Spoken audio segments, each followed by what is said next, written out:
daawadayaal ku soo dhawaada idaacadda codka Soomaaliyeed ee usbuuclaha u dhageysataan usbuucan waxaynu ku dhacay technical problem laakiin waynu ka soo kabanay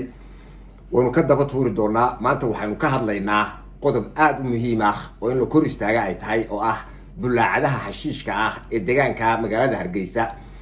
waqooyigeeda iyo koonfurteeda la geynayo iyo dhibaatooyinka uu leeyahay xashiishka qalalan ayaa la idigu sheegay iyo xashiishka qoyan labadaba magacyada ay leeyihiin ayaanu idin sheegi doonaa xanuunada ay keenaan iyo biyo ballaarinta la idin soo wado ee xaarka iyo kaadida iyo dhiigga la idiga soo miirayo deegaan ahaan environmentka ayay baabisaa waxaan la idigala hadlayaa waa bulaacado warshada maaha waxa la yiraahdaa waa bulaacado 5 kilomitir bayna qabsanaysaa waa bulaacado la barbar dhigayo oo ilaa 5 kilomitir xidhanaysa oo midba ay waxay qabato aynu sheegi doono dhaqaalihiiba dhulka dhigaysaa deegaanka laga furay caafimaadkiiba dhulka dhigaysaa moralka iyo jiritaanka dadka intaa waxa u dheer urta oo ah neef baktiyay oo lagu kordhigay oo 24 saacadood 7 cishaba ku kor yaala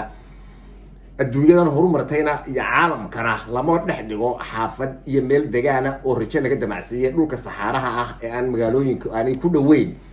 sida meesha halka ka xigta magaalada Hargeysa la yiraahdo ee xeebta lama deegaanka ah wadada halka ka baxda in la geeyo weeyaan waana la geynaya waana lagu khasban yahay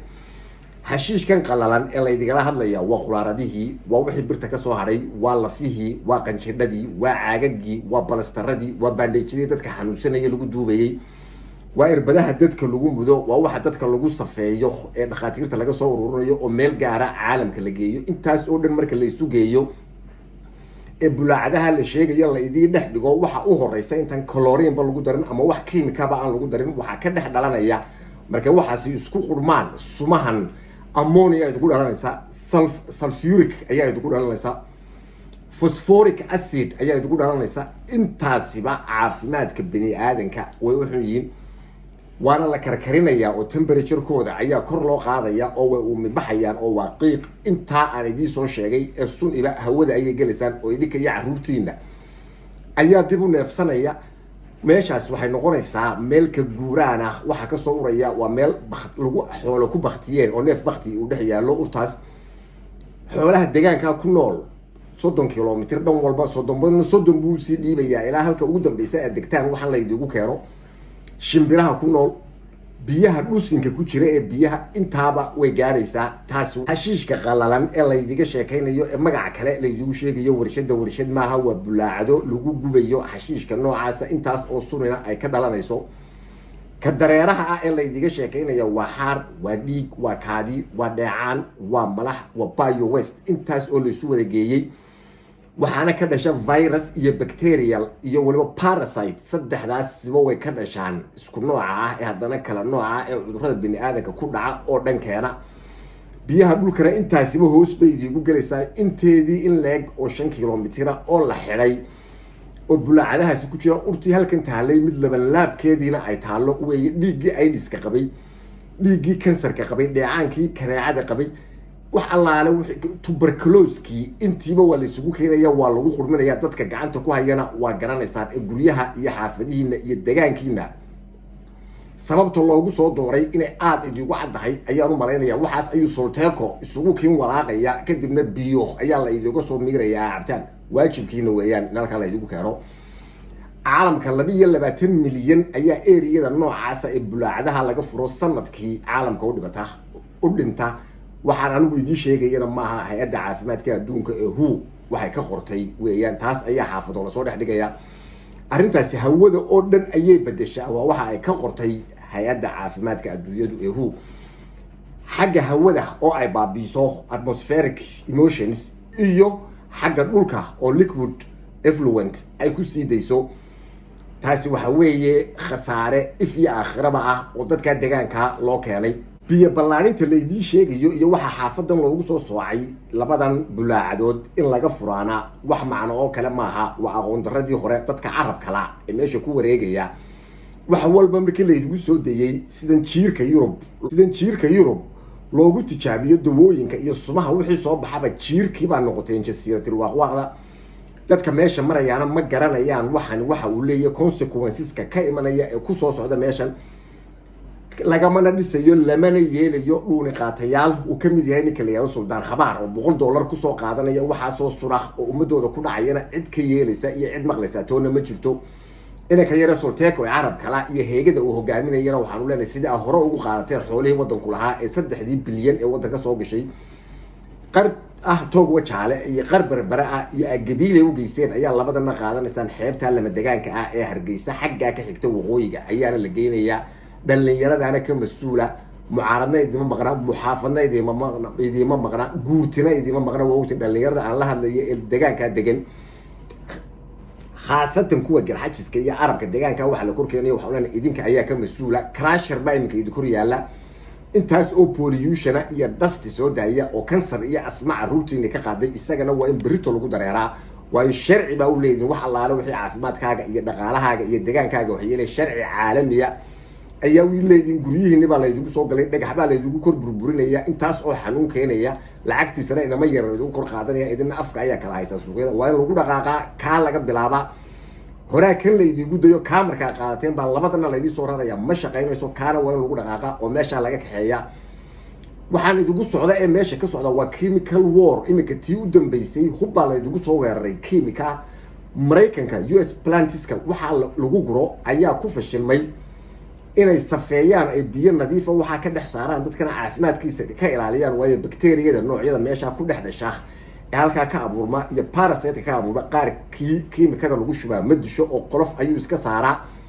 sidaa awgeed baa isteeda fara badan looga mamnuucay in waxa biyaha dib loogu soo celiyo waxa bini'aadamku isticmaalayaan oo loo kaxeeyay xagga lagu waraabiyo beeraha idina Solteko ayaa idin walaaqaya ayaa la idigu yiri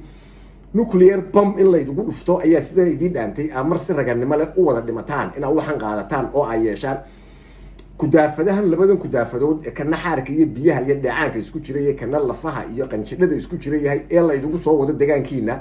ay suldaan habaar iyo noociisu $100 ku soo qaadanayaan iyo waxa la nooca iyo waxa siyaasiyiinta sheeganaya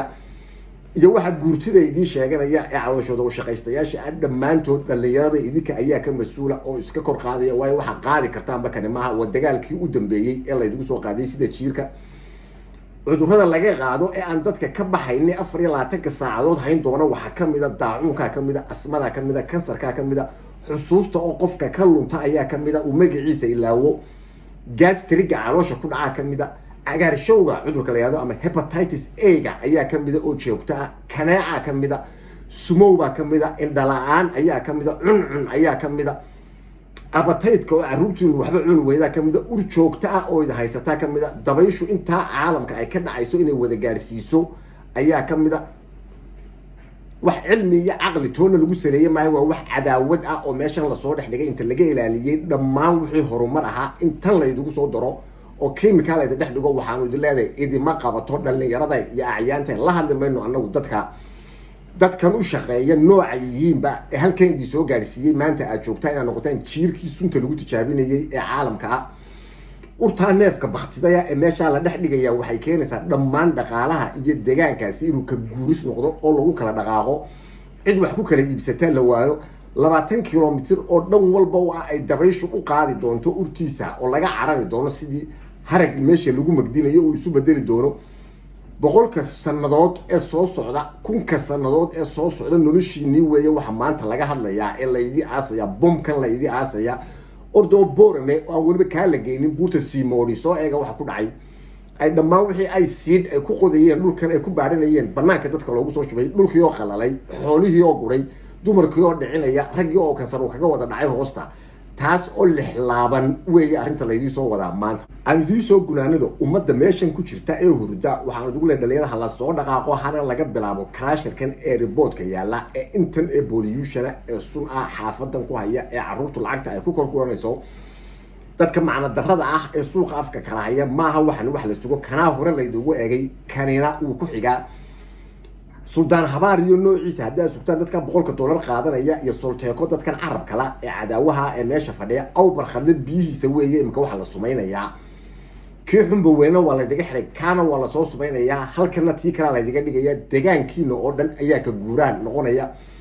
dhammaan dhalinyaradiina iyo caruurtiina iyo odayaashiina waxa lagu ciyaaraya sunta lagu kor ciyaaraya weeyaan dabargoyn sideeda u muuqata oo chemical war ah weeye waxa meesha maanta ka socda axsaab iyo guurti iyo waxgarad mid aad leedihiin ma jirto waxa aad dhegaysanaysaana waa dad pathological liars dad jiran oo beenaalayaala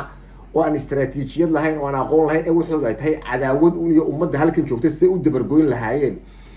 cashuurtiini kuwii qaatay kii imika madaxweynaha idii sheeganayay meesha keensateen arkiseen meeshii waxa uu kaga hadlayay maalintii dhaweeytay uu Djibouti wareegaalaysanayay uu soo noqday la gabdhahooda laba guursanayo xashiishkana waa la soo kordhigayaa iyo bulaacadahan